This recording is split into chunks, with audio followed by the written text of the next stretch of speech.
The lord. దేవాతి దేవునికి వందనాలు. ప్రభు నామమున మీ అందరికీ నా ప్రత్యేకమైన వందనాలు, శుభాలు తెలియచేస్తున్నాను.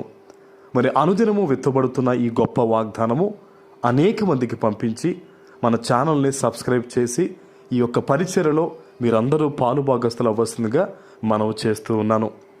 ఈ దినము కొరకు ఏర్పాటు చేయబడిన దేవుని వాగ్దానము 128వ కీర్తన 2వ వచనము. నిశ్చయముగా నీవు నీ చేతుల కష్టార్జితమును అనుభవించెదవు.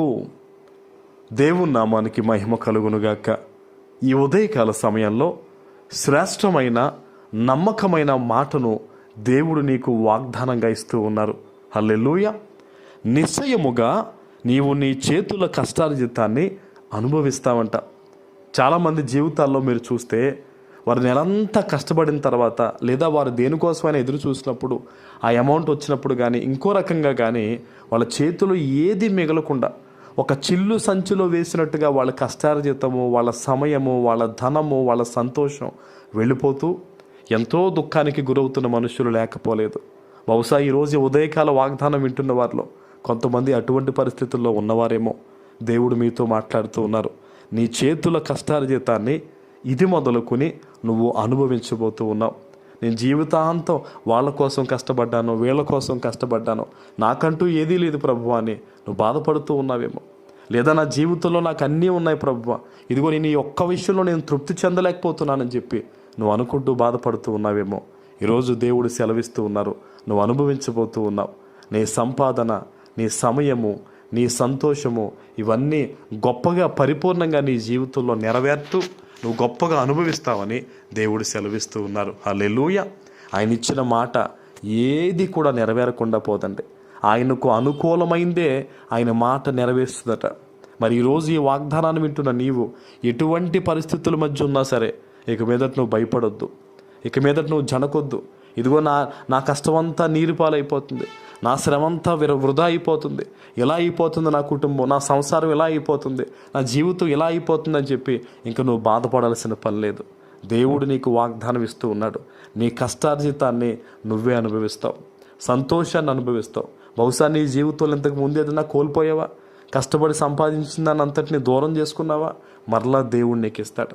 ఆనాడు యోబు గారికి ఎలా అయితే దేవుడు రెండంతలుగా కోల్పోయింది ఇచ్చి సంతోషాన్ని అనుభవించే విధంగా దేవుడు చేశాడో, ఈరోజు ఈ వాగ్దానాన్ని వింటున్న నువ్వు కూడా నీ జీవితంలో ఏది కోల్పోయావో, అది ఇల్లు కోల్పోయావా, సంతోషం కోల్పోయావా, ఇంకా ఏం కోల్పోయావో మరలా అది నీకు కలుగుద్ది.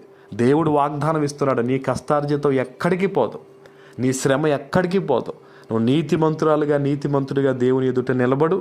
నీ జీవితాన్ని పరిశుద్ధంగా కాపాడుకో.